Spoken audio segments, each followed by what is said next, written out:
السلام علیکم ورحمۃ اللہ وبرکاتہ۔ الحمد للہ رب العالمین والصلاة والسلام الأتمان الأكملان على محمد خاتم النبیین وعلى آلہ وصحبہ الغر الميامین ومن تبعهم وتابعیہم بإحسان إلى یوم الدین، اما بعد۔ رب اشرح لي صدری ويسر لي امری واحلل عقدة من لسانی يفقهوا قولی۔ رب زدنی علما سبحانك لا علم لنا الا ما علمتنا انك انت العلیم الحکیم۔ مشاہدین کرام، آن لائن اور آف لائن درس کو سننے والے حاضرین اور سامعین، السلام علیکم ورحمۃ اللہ وبرکاتہ۔ اصول ایمان نامی کتاب کا درس جاری ہے۔ اس میں اب تک ہم نے ایمان کے جو 6 ارکان تھے ان پر اپنی گفتگو مکمل کر لی ہے۔ اللہ پر ایمان، اس کے فرشتوں پر ایمان، اس کی کتابوں پر ایمان، اس کے رسولوں پر ایمان، اور تقدیر پر ایمان، یوم آخرت پر ایمان، بعث بعد الموت پر، یہ ساری تفصیلات آپ کے سامنے بیان کی جا چکی ہیں۔ اور ایمان کے ارکان 6 پر گفتگو مکمل ہونے کے بعد ایک الگ باب مصنفین نے قائم کیا ہے، جس کے اندر چند متفرق موضوعات کو جو عقیدے سے متعلق ہیں، عقیدے سے ریلیٹڈ ہیں، ان کو بطور خاص ذکر فرمایا ہے تتمہ کے طور پر۔ اور یہ موضوعات 5 ان کی تعداد ہے۔ پہلا موضوع ہے اسلام، ایمان اور احسان کے بارے میں، کہ یہ تینوں چیزیں کیا ہیں۔ حدیث جبریل کی روشنی میں اس کی وضاحت آپ کے سامنے مختصر انداز میں کی جائے گی۔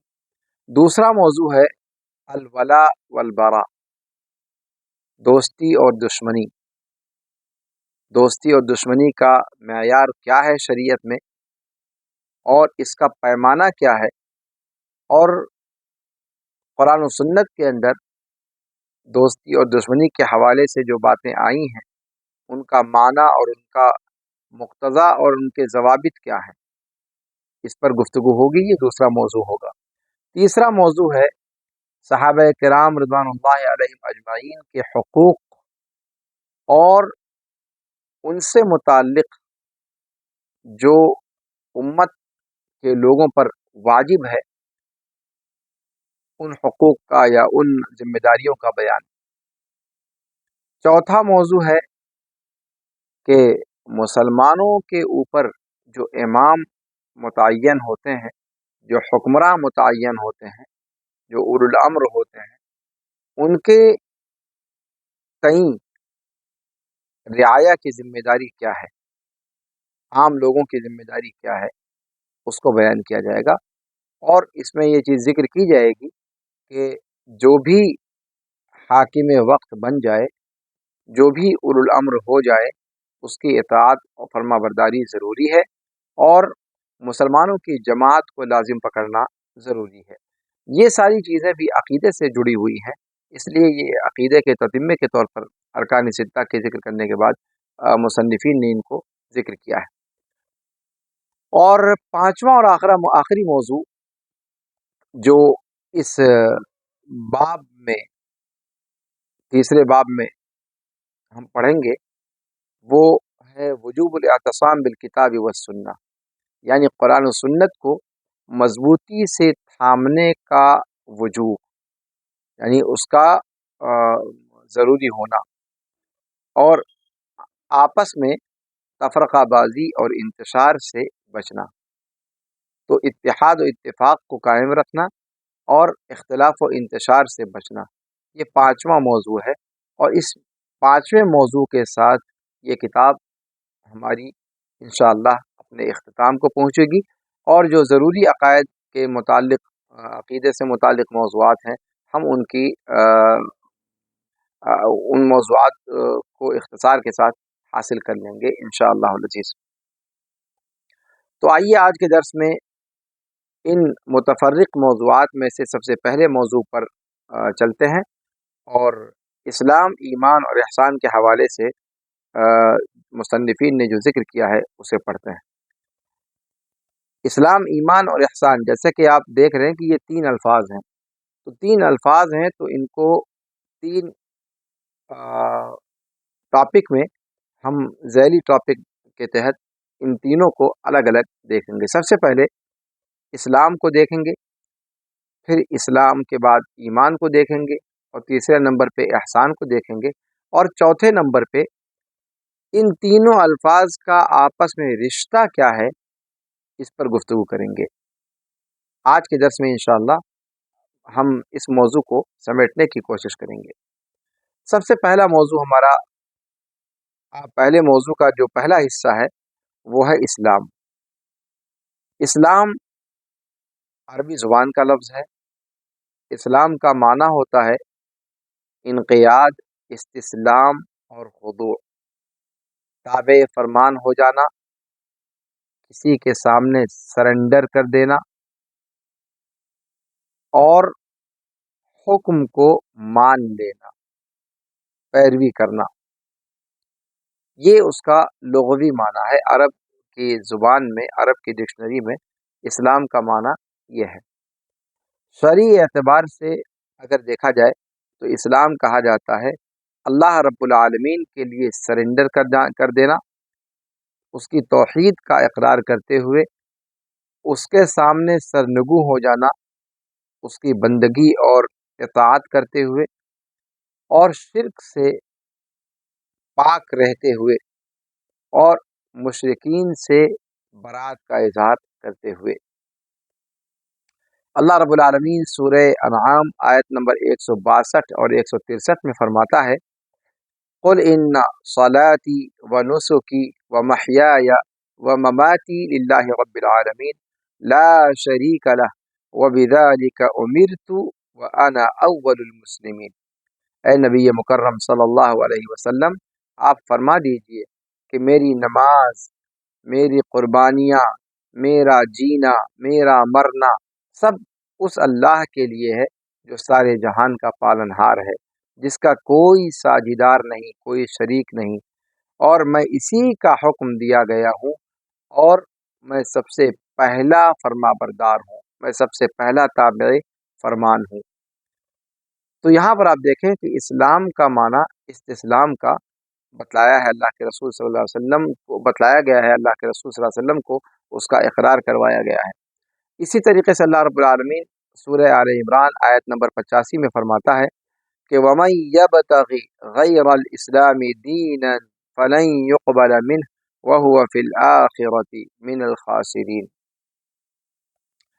کہ جس نے اسلام کے علاوہ دین کے طور پر کسی اور مذہب کو چاہا، اسلام کے علاوہ کسی اور دین کی تلاش اور جستجو میں رہا، فَلَن يُقْبَلَ مِنْهُ، تو وہ دین اس سے قبول نہیں کیا جائے گا، اور آخرت میں وہ ٹوٹا پانے والوں میں سے ہو جائے گا۔ تو یہ اسلام کی تعریف ہے قرآن کے اندر جس کو بیان کیا گیا ہے۔ اب آئیے اسلام کے ارکان پر گفتگو کرتے ہیں۔ جیسے ہم نے ایمان کے ارکان کو پڑھا، آج اسلام کے ارکان کو دیکھتے ہیں مختصر انداز میں۔ اسلام کے 5 ارکان ہیں، ایمان کے 6 ارکان ہیں جیسا کہ ہم نے دیکھا۔ اسلام کے 5 ارکان ہیں جن کو اللہ کے رسول صلی اللہ علیہ وسلم نے عبداللہ ابن عمر رضی اللہ عنہما وارضاہما کی حدیث میں بیان فرمایا ہے۔ وہ فرماتے ہیں کہ اللہ کے رسول صلی اللہ علیہ وسلم نے فرمایا بنی الاسلام علی 5، اسلام کی بنا 5 چیزوں پر رکھی گئی: شہادت ان لا الہ الا اللہ وان محمد رسول اللہ واقام الصلاة وایتاء الزکاة وصوم رمضان وحج بیت اللہ۔ لا الہ الا اللہ محمد رسول اللہ کی شہادت یعنی نہیں ہے معبود حقیقی مگر اللہ، اور محمد صلی اللہ علیہ وسلم یقیناً اللہ کے رسول ہیں، اس بات کی شہادت، یہ نمبر ایک پہلا رکن ہوا۔ دوسرا رکن صلاۃ قائم کرنا، اور صلاۃ قائم کرنا یہ دھیان رکھیں گے کہ قرآن کریم کے اندر بھی جہاں جہاں نماز کے تعلق سے تعبیر استعمال کی گئی ہے، اقامت صلاۃ کی تعبیر استعمال کی گئی ہے، یعنی نماز کے بارے میں یہ نہیں کہا کہ یفعلون الصلاۃ یا یؤدون الصلاۃ، یہ تعبیر بھی اختیار کی جا سکتی تھی کہ نماز کا فعل انجام دیتے ہیں، نماز کو نماز کا عمل اختیار کرتے ہیں یا نماز کو ادا کرتے ہیں۔ یقیمون اور اقام الصلاۃ، یہ تعبیر استعمال کی جاتی ہے، اور اقامت صلاۃ یہ بہت دقیق تعبیر ہے، اس کے اندر اور ڈھیر سارے معانی پوشیدہ ہیں، اس لفظ کو قرآن اسی وجہ سے ترجیح دیتا ہے صلاۃ کے ساتھ عام طور پر۔ اس لفظ سے اقامت صلاۃ سے مراد یہ لیا جاتا ہے کہ نماز کو اس کے شروط، ارکان، واجبات، سنن اور مستحبات کی پابندی کرتے ہوئے اس کو ادا کرنا، یہ سارے مفاہیم اس کے اندر داخل ہیں اقامت صلاۃ کے اندر۔ تو مسئلہ صرف یہ نہیں ہے کہ رکوع، سجدہ اور قیام کر لیں تو نماز کا معاملہ یا صلاۃ کا معاملہ حل ہو جائے گا۔ اقامت صلاۃ کی جو وصف قرآن نے استعمال کیا ہے، اس کو شارحین نے بیان کیا ہے کہ اس سے مراد صلاۃ کے شروط، ارکان، واجبات اور مستحبات اور سنن، ان تمام کی پاسداری اور رعایت کرتے ہوئے اور مستقل طور پر بغیر کسی ناغہ کے استمرار کے ساتھ اس کو ادا کرنا، یہ اقامت صلاۃ ہے۔ تو دوسرا رکن جو اسلام کا بتایا گیا عبداللہ بن عمر رضی اللہ عنہما وارضاہما کی حدیث میں، وہ ہے اقامت صلاۃ، یعنی شہادت اللہ الہ الا اللہ وان محمد رسول اللہ، یہ کلمہ شہادت کی شہادت، یہ پہلا رکن ہے، اور دوسرا رکن صلاۃ قائم کرنا، تیسرا رکن زکوٰۃ ادا کرنا، اور ایک دو تین چوتھا رکن ہے صوم و رمضان، اور پانچواں رکن ہے حج بیت اللہ، اللہ کے گھر کا قصد کرنا عبادت کی نیت سے، جسے حج کہا جاتا ہے۔ تو حج بیت اللہ، یہ 5 اسلام کے ارکان ہیں، اور ان 5 ارکان پر جبریل علیہ والا نبینا صلاۃ و تسلیم والی جو مشہور حدیث ہے، جو حدیث جبریل ہی کے نام سے جانی جاتی ہے، جس کا تذکرہ اس سے پہلے بارہا گزر چکا ہے، اس کے اندر بھی اسلام کے ارکان کو ذکر کیا گیا ہے۔ اس میں ہے کہ جبریل نے پوچھا کہ اے محمد صلی اللہ علیہ وسلم، اخبرنی عن الاسلام، اسلام کے بارے میں مجھے خبر دیجیے۔ تو اللہ کے رسول صلی اللہ علیہ وسلم نے جواب میں فرمایا، الاسلام ان تشہد ان لا الہ الا اللہ وان محمد رسول اللہ وتقیم الصلاة وتؤتی الزکاة وتصوم رمضان وتحج البیت ان استطعت الیہ سبیلا، قال صدق۔ آپ صلی اللہ علیہ وسلم نے فرمایا کہ اسلام یہ ہے کہ لا الہ الا اللہ اور محمد رسول اللہ کی شہادت دو، اور صلاۃ قائم کرو، اور زکوٰۃ دو، اور رمضان کے صوم کو رکھو، اور بیت اللہ کا حج کرو، اگر وہاں تک جانے، وہاں کے لیے زاد راہ میسر ہو، اگر وہاں تک جانے اور آنے کی سکت ہو۔ جبریل امین نے اس جواب کو سن کر کہا کہ آپ نے سچ کہا۔ یہ روایت جو حدیث جبریل کے نام سے مشہور ہے، متفق علیہ ہے، صحیح بخاری میں 8 نمبر پر یہ روایت نقل کی گئی ہے، اور صحیح مسلم میں بھی 8 نمبر پر یہ روایت مذکور ہے۔ شہادتین کا معنی کیا ہوتا ہے؟ لا الہ الا اللہ کا معنی ہوتا ہے کہ لا معبود بحق الا اللہ، حقیقت میں قابل پرستش، قابل عبادت